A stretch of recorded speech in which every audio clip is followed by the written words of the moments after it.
Now, in this video of drawing dynamic poses from reference, I chose three more poses. I think I chose two from the app RedNote. It was like a influencer on there, and she does like different poses that artists can use for different things. And so I got a couple of those from that, and then I think the last one I got from Pinterest. And both of these poses, I think the first two were a top-down view with her holding the sword, and the last one kind of like a side view. And I chose these particular ones because I like to choose a lot of different poses, especially the ones from like a top-down angle, only because it kind of challenges the perspective when you're drawing them, especially using like the box shape for the head and things like that. So I wanted to use a lot more of those, to where I can kind of use a lot more boxes to kind of show how to draw those type of poses in perspective.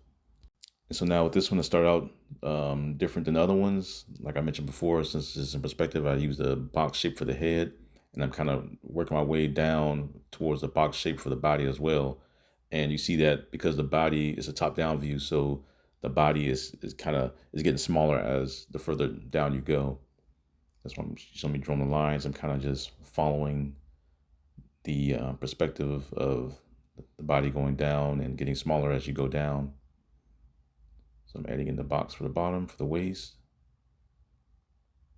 adding in those lines. Since the waist is kind of tilted just a little bit, so it's not really too much of a tilt, but you can see just enough. Adding in the leg. The leg is kind of foreshortened a little bit since it's getting smaller, so you can't really see the knee as well as maybe that good. Adding in the rib cage, the neckline.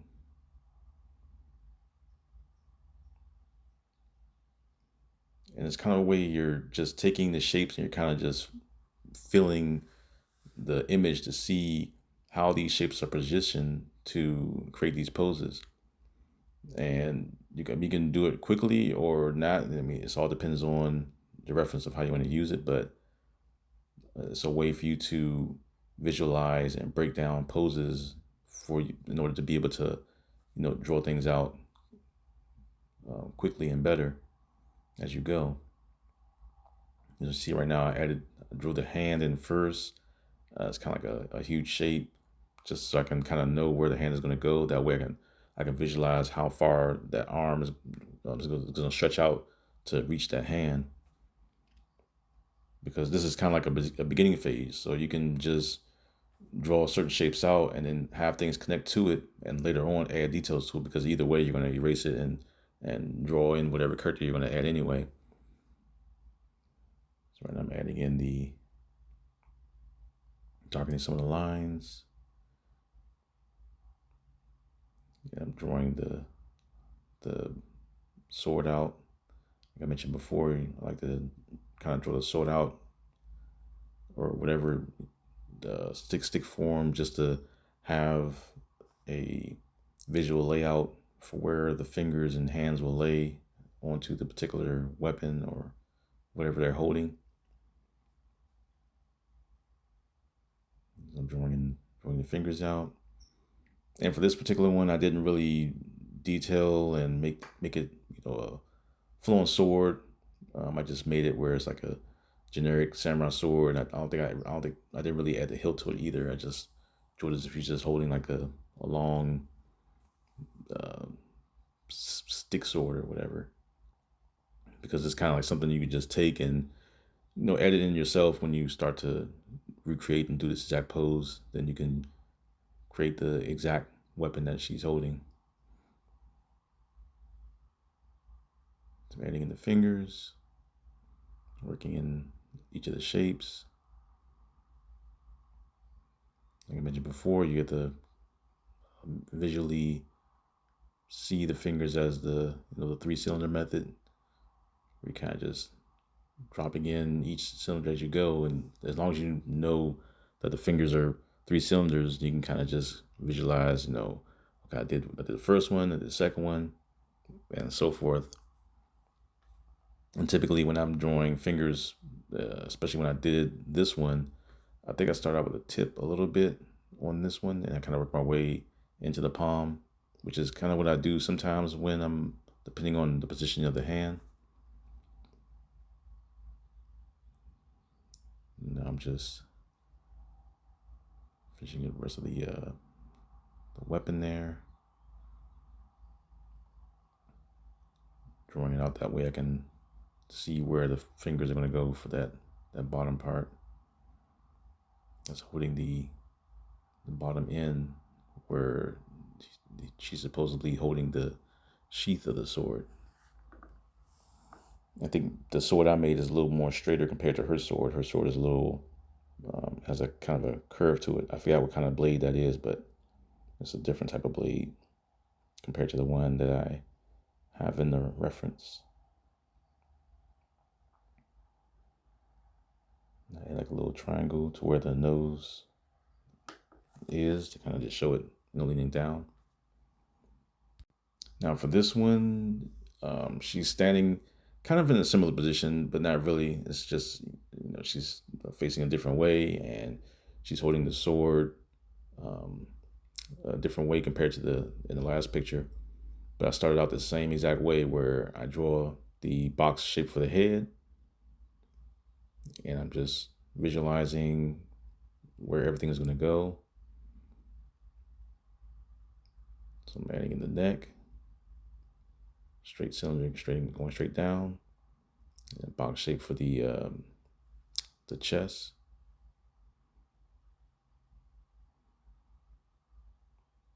In there, darkening some of the lines. I'm just the same way as I've done before. I'm just taking it all straight down. And their body has kind of like a little bend to it. So I have to arch that box shape a little bit more. So I'm adding in the line, and it's kind of, we have to kind of learn how to also see these shapes in 3D space. Also, is a good way of learning. That way you can kind of know and figure out how to place the shapes in 3D space when you're trying to figure out the position and angle of the poses when you're drawing the boxes from different angles and things like that. Or you can just take a box or a cube or any type of block and just position it and aim it in the position or angle that the body is shaped in. That way you'll be able to know which position or which way to tilt that box and just draw from that. That way your mind can visualize and know how to tilt that box. And then every time it gets to a difficult part, we're trying to figure out like, well, which way to tilt this box. You can just take your cube and then turn it in the position of where the body is, and then just kind of draw from that. And the more you do that, then the easier it is for you to just draw the boxes out in different angles without worrying about trying to figure out which way this box is positioned or turned. Add that hand in early, that way you can kind of know where it's going to go. So I see that hand on the left, it's there, but I didn't draw the arm yet. Because generally when I'm drawing body parts that are closer to the camera, where they're bigger, I tend to draw that bigger part first and then work my way into whatever I'm doing. That way my eye can see that it's bigger there, because sometimes I may draw it and it'd be like a similar size when it's actually supposed to be bigger. So in order to keep the confusion from my eye, I like to draw it big and then just work my way into the pose. So I'm adding in the sword. That way I can know where my hand is going to be placed. Darkening it up. That way I don't get too confused with all the shape overlapping going on. Adding the part for the hilt. Adding in drawing in the hand, connecting to the handle of the sword.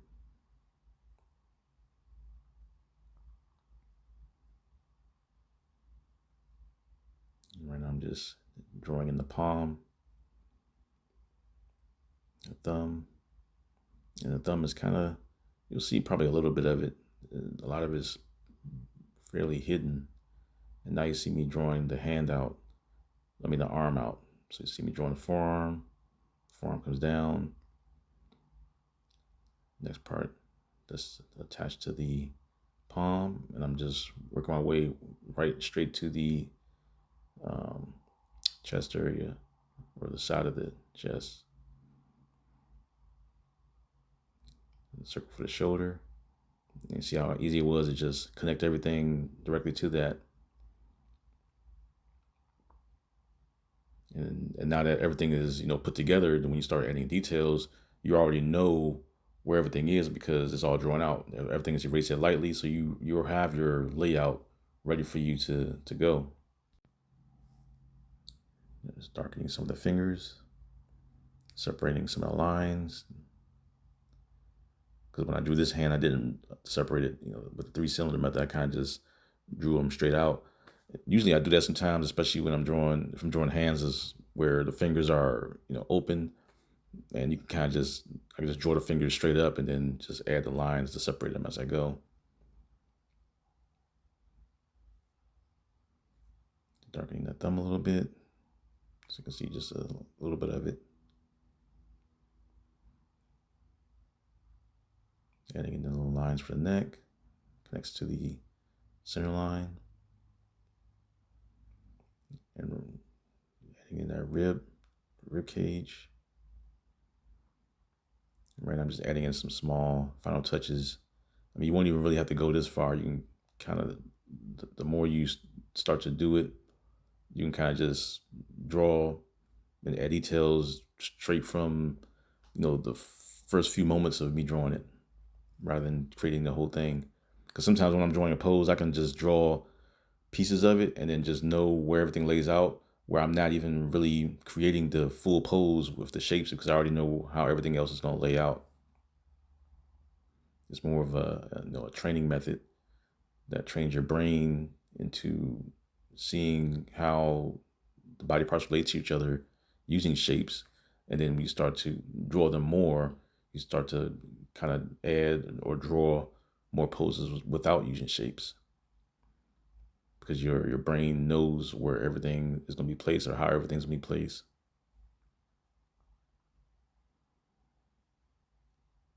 Getting the circle for the shoulder, cylinder for the arm. And this pose is a little more simpler because it's kind of like a little side view. The side views are typically easier poses to do.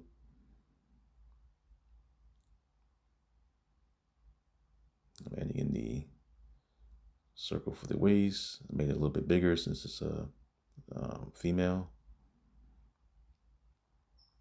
Add it in the leg.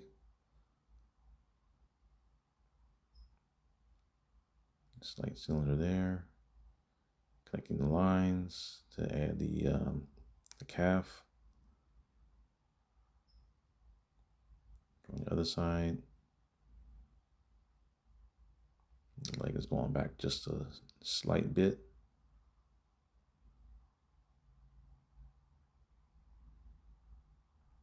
I'm just making the legs just a little bit longer. And darkening up some of the lines again. Like I mentioned before, I tend to go over lines multiple times because it's a way of getting my hand to warm up as I'm, adding in these extra lines. I'm adding in that forearm, getting ready to connect to get ready to draw that sword. And like for this one, I didn't really have to draw the hand out first because, this one's pretty straightforward as far as, drawing everything else. Is the side view. You can kind of, I don't have to think too much on this one. But sometimes I'll still may draw the sword out first before I start to draw the hand out. Like with this one, I kind of just drew the hand out because I kind of knew the sword is kind of placed in it, so I don't really have to draw the sew it out first before I do it. I mean, you can still do it that way, but I chose to switch it up for this one since the hand is kind of resting on the sword anyway.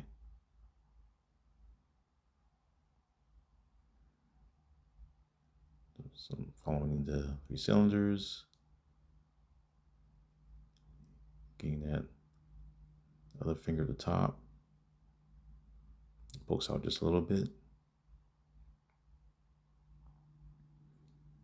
Now I'm just drawing the sword straight down, one straight line, and then I start to add in that hilt into it, or the top part of the handle.